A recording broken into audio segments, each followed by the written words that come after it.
Welcome back, Sunrisers. Thanks so much for staying with us. Listen, today is World Sickle Cell Awareness Day.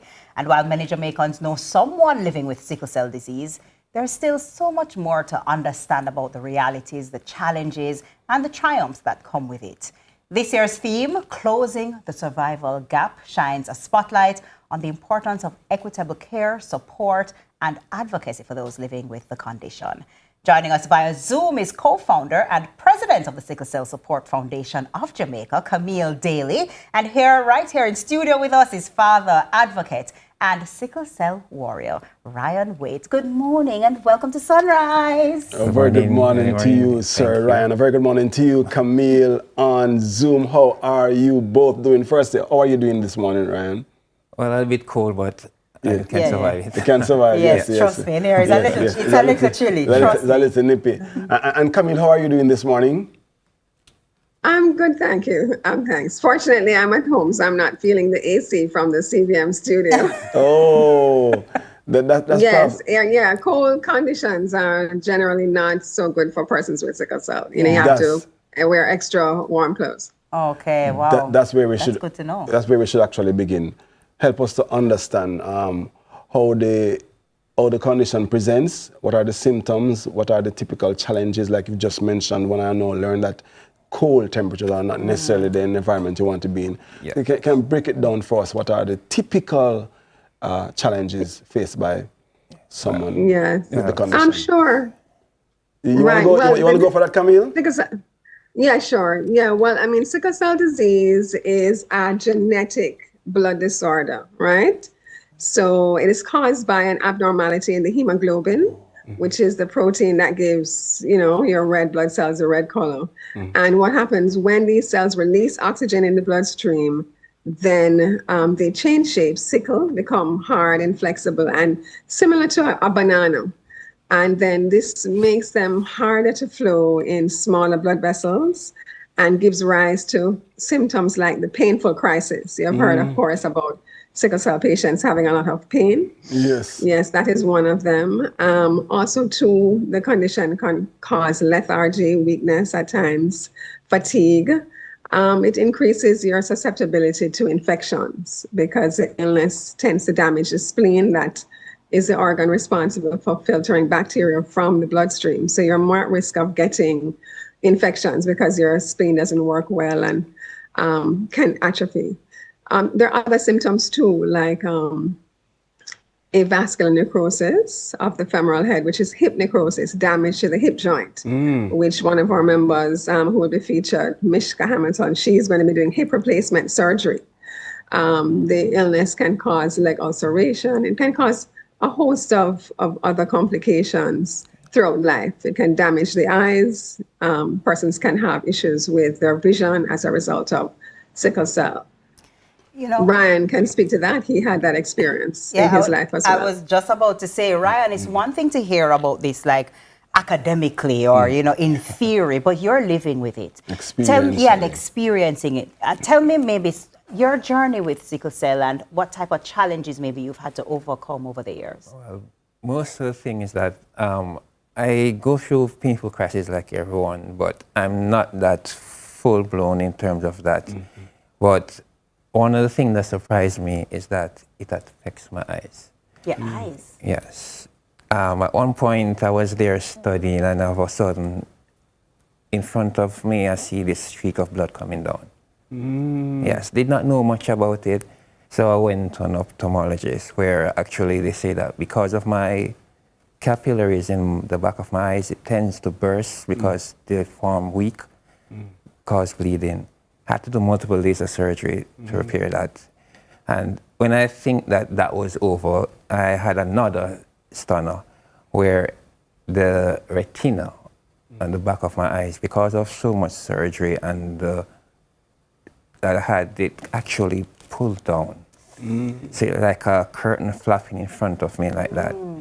So I had to have that actually put back, because if I didn't get it fixed, it would mean permanent blindness. Yes. I did not know that. Because I know I'm familiar with the pain Yeah. and the weakness, Everyone is but how it affects the eyes. I didn't know that. That's a Ryan, really- how does it affect work? Like at practical day-to-day having to go in Okay. or? Well, as you see, the AC at work, I always have to be in a jacket. And I also have to pace myself because I stand while I work. So if I stand too long and don't get the rest, then therefore I might have an attack before the day ends. So I always have my painkillers and try to keep myself rehydrated as much. Wow. Yes. And obviously, your employer would be fully aware, and therefore the allowances are given to you to facilitate you working and resting. Yes, they do, but every sickler wants to be normal. So they don't want no special treatment Yes, and yes, things. yes, because, yeah. Yes, That's true. I That's true. understand that. I want to, Camille, can you help us with the distinction between fully blown, having the trait? I mean, I was just asked that question just recently. I mean, or if he has the trait and I have the trait and we get married, I mean, when we have children, I mean, Sure. talk to me about that. Okay. Right, sure. Well, basically, in sickle cell, in Jamaica, 10% of the population carries a sickle cell trait. Another 5% carry other abnormal hemoglobin traits. So when Ryan said not fully blown, what he was really meaning that he doesn't have the typical type of sickle cell, which is SS anemia. So I have SS because I inherited a sickle cell trait from both parents, the S gene. So I'm SS. Now Ryan is SC. So he inherited a sickle trait from one parent and a C gene from another parent. So the C gene is another abnormal hemoglobin that also came from West Africa. And so, it is present in Jamaica here. So the ratio is roughly 1 in every 150 babies born in Jamaica has a form of sickle cell disease. So it could be SS, like what I have, or it could be SC, like what Ryan has, or it could be sickle thalassemia, beta plus thalassemia, beta not thalassemia. And there are also other versions of sickle cell because Jamaica is a melting pot. So there's lots of different genotypes here. Right. But basically, the important thing is that everyone should get tested if they don't know their sickle cell status to find out if you have a trait and are at risk of having a child with sickle cell disease. So what the test is? It's a blood test? It's a blood test? Yes, it is a blood test. Okay. It's called the sickle cell electrophoresis. Now, currently, the Ministry of Education, Ministry of Health, and the sickle cell unit are actually screening all babies born in Jamaica since roughly about 2015 for the sickle cell trait. So if you have a child now, your child will be tested and you will know what genotype they have. That's something that the foundation had lobbied for way back in 1993, soon after we got started. But the thing is that there are many Jamaicans who were born before we had this universal screening who do not know their sickle cell status, Right. and are at risk of having, their a child with sickle cell. So we need to remember that, that 15% of our population is at risk of having a child with sickle cell. Right, and that is the challenge because it's a non-communicable disease. It's a genetic disorder. It's a genetic disorder. You're born with it, right? Because I know about a current situation, he has the trait, and I want to know if I have the trait because when we have children, it's going to be. So the decision making. Right. Talk to me about the management because the key thing is if it's I'm in love, I know he has the trait and I have the trait and I'm in love, I'm going to marry to him anyway. We're going to have children. Okay, so talk to me about the management. The first thing to remember is if both of you have the trait, there is a 25% chance at each pregnancy that a child could have sickle cell disease. So it's not that all your children are guaranteed to have sickle cell. There is a 25% chance, and then there is a 50% chance a child could have a trait, and then there is a 25% chance a child could be completely normal, taking the A gene from you and your partner. So you can't tell. You have to check at each pregnancy to see whether the child will have the illness. Once a child is born, it's important that they're registered with either the sickle cell unit on campus or with the nearest medical facility where they will be getting, follow-up care, vaccinations, and so on. So there is a treatment regimen for sickle cell, which has been mainstreamed across the public health sector, as the Ministry of Health has mainstreamed sickle cell disease as one of the chronic diseases that they, plan for, they provide for. In fact, there is a drug that is being used now to manage sickle cell disease called Hydroxyurea.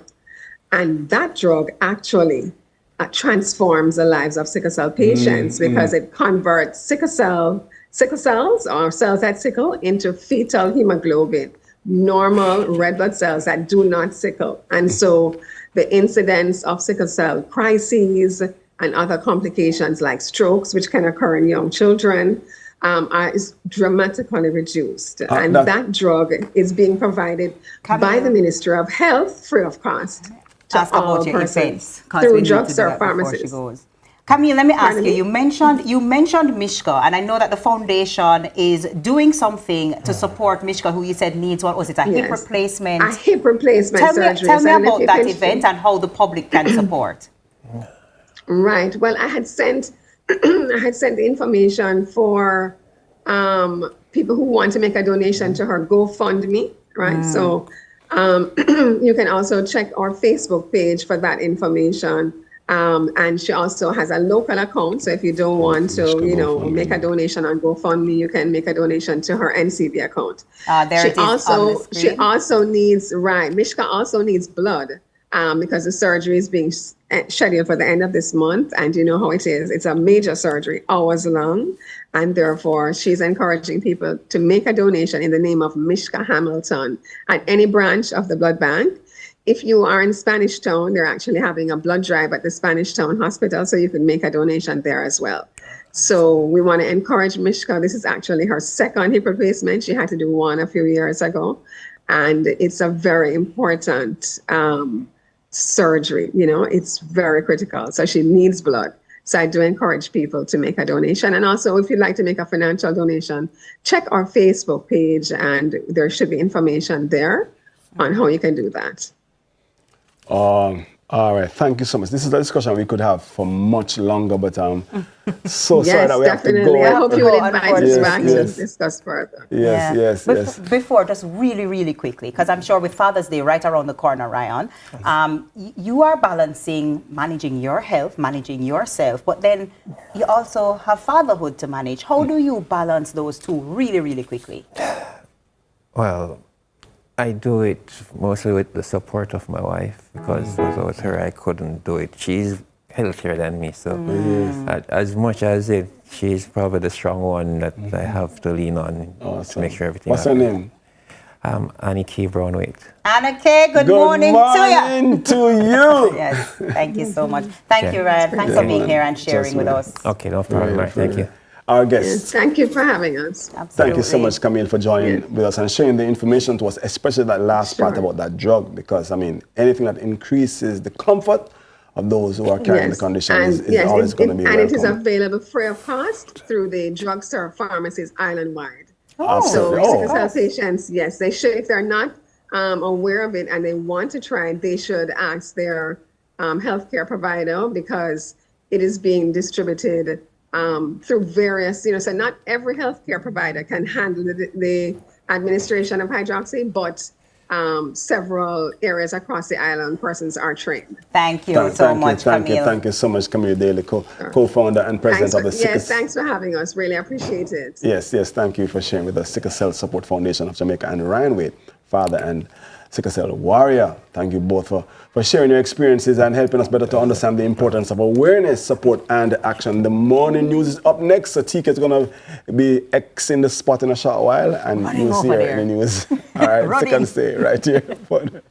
Sunrise, where the fun rises. Sunrise and fun rise. Thank you so much, Ryan. I appreciate it. Sickle cell disease is one of the most common genetic disorders in the world, affecting persons in Africa, Asia, the Middle East, Europe, Central, South, and North America, and the Caribbean. In Jamaica, 10% of the population, or approximately 270,000 persons, carry the sickle cell trait and are at risk of having a child with sickle cell disease.